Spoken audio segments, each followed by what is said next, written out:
Hi everyone, welcome to Push Your Luck video. My name is Eric, and today we'll be looking at a 2015 release by R&R Games called Spike. This is by Stephen Glenn, who brought you games like First and Goal and a game that I played a lot called Balloon Cup. This is a 2 to 4 player game. It plays about 60 minutes or so. It is a game where you are like a railroad tycoon, a railroad baron, and you're trying to lay tracks across the eastern part of the United States, and then you're trying to connect to towns at the right time, so that you can earn points, and which is in the form of money in the game based on the market, as well as try to meet your route objectives. So connect the different cities in a route, and you will get money based on how many the right cities you can connect, or the further cities that you can connect, as well as delivering goods to the right cities based on the contract cards that you have in front of you. So if it sounds very familiar to you, it will feel like games, quite a lot of other railroad games like Ticket to Ride and stuff like that. There are certain different things to it, but let's take a look at the game components and how to play the game, and as well as my final thoughts. Okay, this is what you get in the game of Spike. So you get a game board where players will be playing most of the game on. You will see that this is the eastern part of the USA. This is only a one-sided board. There's no western part, so you'll only be playing on this part of the states. Each player will also be getting a set of train tiles here. Now, at the start, player will only have the level 1 of the train tiles. You'll form this train, so you have a level 1 engine, level 1 coal carrier, and level 1 cargo car. So the level 1 engine means it has a 1 arrow on top. It means that when you move your train on the board, then you only can move 1 track at a time. The 2 cards here means that when you do the draw card action, you can draw 2 cards at a time. The last one, the cargo car, means that you only can load 1 cargo at a time.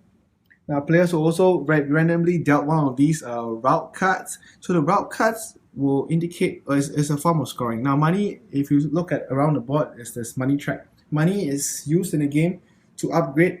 You can upgrade these train components later on. Money is also considered points for the game. So whoever has the most points at the end of the game will be the winner. Now, the route cards will tell you if you manage to connect Columbus with any of the cities, you'll be getting a certain amount of points. So when the game ends, you will see which is the city that you connected to Columbus. In this case, Columbus, that gives you the most points. So, like for example, if I manage to connect Austin with Columbus, I'll get $7 or 7 points at the end of the game. For each other city you manage to connect on this track, you'll also be getting $1 or 1 point each. So if I manage to complete this whole route card, I'll be getting 7 plus 8, 9, 10, 11, 12 points for this 1 route card. Now, there are a whole stack of route cards, but each player will only be dealt 1 route card at the start of the game. So each player will also be dealt a number of these cargo cards depending on the number of players. So for 4 players, each player will have 3 cargo cards. Now, the cargo cards are different. There's 12 different types of cargo, so each of the players will have different cargo cards. The cargo cards will come with their related cargo tokens. All right, this you can place it onto the train to show that you have loaded that cargo. Each cargo card will also have a different location as well as the money that you earn. So, for example, if I have this cotton card, now if I deliver to Mobile, I get $3. But if I manage to deliver to Bangor, I get $18. It's double-sided as well, so you can choose which side. There's a variant, you can choose which side you want to play. For the standard game, you will shuffle, you randomly give to the players, and then they will play as is. Now, at the start of the game, there's also one part, this is the market part. I'll explain how this works later on. This is randomly randomized and put onto this market board. So at the start of the game, you randomly choose a start player, and beginning a start player, they will be placing their train tokens onto their starting city. At the start as well, Each player will also be given randomly will be given 5 of these real cards. Now these are the real cards. You can think of them as like ticket cards or locomotive cards in Ticket to Ride. This will allow you to lay down your tracks onto the board depending on the color. So they are also denoted by the color as well as the shape to help you to easily tell what they are on the board.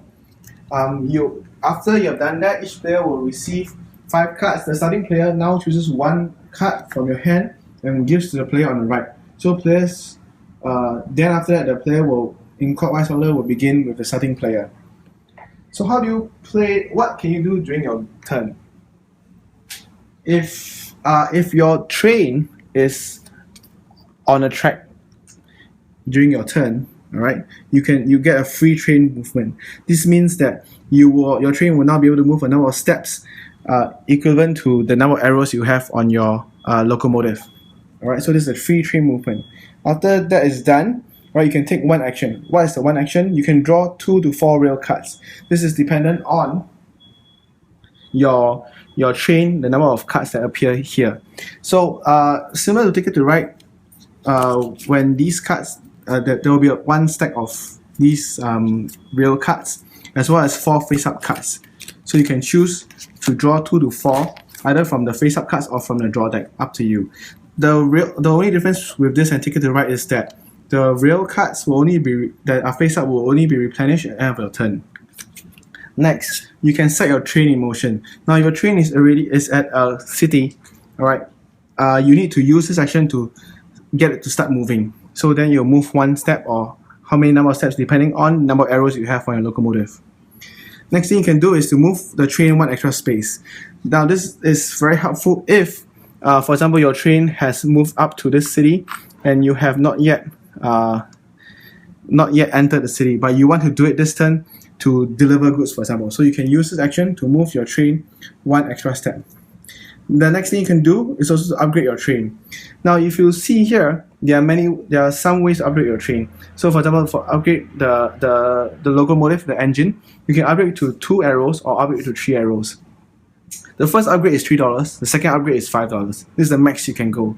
So similarly for the coal container, you can upgrade to 2 cards, 3 cards or 4 cards.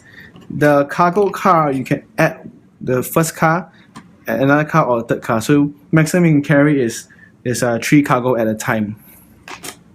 Last thing is to build track. So how do you build tracks? Now tracks will be dependent on the cards you have, the cards that you have in your hand that you're discarding, as well as where you're gonna lay your tracks. So if you can lay as long as you want, as long as the end point of the track that you lay touches the city. So you just discard the number of cards, you lay the tracks. They need to either start from a city or from a junction of your own track or own network. So at the start of the game, wherever you start will be your network. So you need to start laying tracks on from where your start train is. After you lay the tracks, when they connect to a city, all right, you'll get the number of points. You see the stock that is supplied from the city. So for example, in this case, if I had connected, let's say for example, I started at Atlanta. I played 2 white cards. I discarded 2 white cards and I connect to Nashville. So Nashville has pigs as a symbol, cargo of pigs here. What you do, you look at the market now. You see where the pig symbol is. You score this number of points. So if I did this, I'll add 3 points, $3. I'll take this pig's cargo symbol here. I'll put it at the bottom of this column, and then I'll push the rest up. All right. So in this way, you can score points by connecting to the right cities, and if you gauge it correctly if you can see it correctly from the market, you can score 3 points every time you connect to a city. Now, if you do not have the right type of cards, you can also play 2 of one type of color to get another color. So for example, if I wanted a green and I do not have a green, I can play this 2 to get 1 green. is always one less than number of cards you played. So if I have played 3, for example, if I played 3 of this, I can get 2 greens. I can use it to represent 2 greens. So this is how using the same number of cards you can trigger. You can use it as a wow scenario to get the other colors that you do not have. So yeah, how does the game end? So the game, whenever the deck runs out, you review one more of this. So when the next one runs out again, you review one of this. Now after all 3 have been reviewed and the deck runs out, you will take all this and shuffle it with, and you reshuffle the draw deck again. You split into half. You split it into half, and then you take these 3 whistle cards and you put them inside the lower half and shuffle it. Then you put the 2 halves together, and then you continue playing again. Now, when the third of these whistle cards appear, then the game will end immediately. Another way that the game can end is if a person has managed to lay all the tracks and deliver all the cargo. Then all other players will have one more turn, and then the game will end. So how do you calculate points? Is whatever you currently have, as well as your route, the route scoring, and and then whoever has the most points will win the game. So that is how you play Spike. Let's go to my final thoughts. So that's how you play Spike. I make quite a lot of comparisons to Ticket to Ride because it does feel like Ticket to Ride. There's a route card, there's a track cards that allow you to lay tracks across the board. It also feels a bit like Railroad Tycoon in a way, or Age of Steam, but a much lighter version. The symbols remind me a lot of the symbols that were used in the Crayon Rails series. The market is pretty interesting. The market is a way to do a lot of in-game scoring. But from what we have played so far, we've seen that the route cards are pretty easy to score the full 12 points. And 12 points is not really a lot. In our last game, the winner had about, I think, 100 points or so. So this is not really a lot. If you can manage to maneuver yourself such that you always capitalize on getting 3 points from the market while building your tracks, that's probably more lucrative. Now, the route cards, the interesting thing is that there's a whole stack of route cards, but each player only gets 1 at the start of the game. So I'm not too sure the decision of this, because I guess you could, each player could draw another route card when they are ready, or use an action to draw a route card and see whether they can score points that way. That maybe would have been a bit too similar to Ticket to Ride, but I felt that could have been a better, another way of scoring. One other thing is also the cargo. Once you have delivered, to that particular city, take note that you cannot deliver anything else to that city again. That means each city is only open to that player one time to deliver. One thing I did not mention in my rules is that when you want to put on goods, you need to where your train left the city, that city that the train left from, you only can load goods of that type. When you deliver, you just need to go to that city. As long as it's stated on your contract card, you can deliver to the city. So you need to be at the right place to pick up the right good that you have, that only is available to you, and then decide how to deliver it to maximize the number of money that you can get from your contract. After you've done that, you can no longer deliver that good nor deliver anything else to that city. So you need to be aware of that. But more often than not, most of us manage to score quite high with our contract cards. So I would say that the game is a try before you buy. There are some parts that are quite random. For example, the contract cards are random at the beginning. So the site that you play, if you're playing the standard game, it's randomly dealt to you. So you could have gotten some contract cards that do not give you a lot of money. The variant where you can choose which side of the contract card to play is better, because you can then decide how much you want to earn. Because the route cards that you get, can sometimes decide where you are. So you need to make sure that the route cards you get is in sync with the cargo cards that you have, so that you don't be screwed, because your route cards put you on one side of the board, and then your cargo cards, to get the most money, you need to maneuver all the way to the other side of the board. So you need to I guess if you play the standard game, it becomes very randomized. It may not be good. So playing the variants that come with the game will make it better. You have enough tracks to pretty much lay your tracks all across this part of the board. So that's not a problem. And it is possible to end the game by delivering every one of your goods as well as finish up putting all your tracks onto the board. So that's possible. But you need to make sure that, I think, being able to manage how you use the market well is the key to winning the game. That being said, I feel that the replayability of the game is rather low because it's quite standard. I need to make sure I lay the tracks correctly to get as many points as I can from the market and deliver all my goods properly.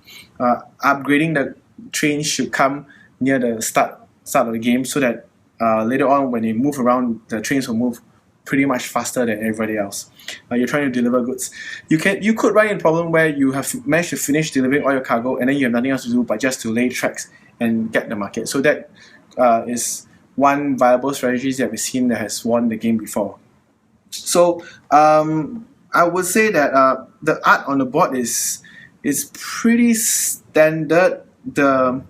It does look a bit gaudy when I first looked at it. It doesn't feel particularly exciting in a way. It's just like, oh, I'm just doing this, moving here, moving there. There's not a lot of screw your neighbor type of things happening. The market could indeed cost your opponents 2 or 3 points. Let's say you're trying to aim for that particular cargo that's on top to get 3 points, but you manage to get it first, and then they get 2 points less, that kind of thing. So it's not really a lot of difference. The main way where you win or lose is if you manage to deliver your cargo to the maximum of their abilities and whether you can maximize getting the points from the market. So I would say Spike is a try before you buy. Thanks to R&R Games for this review copy, and thank you for watching.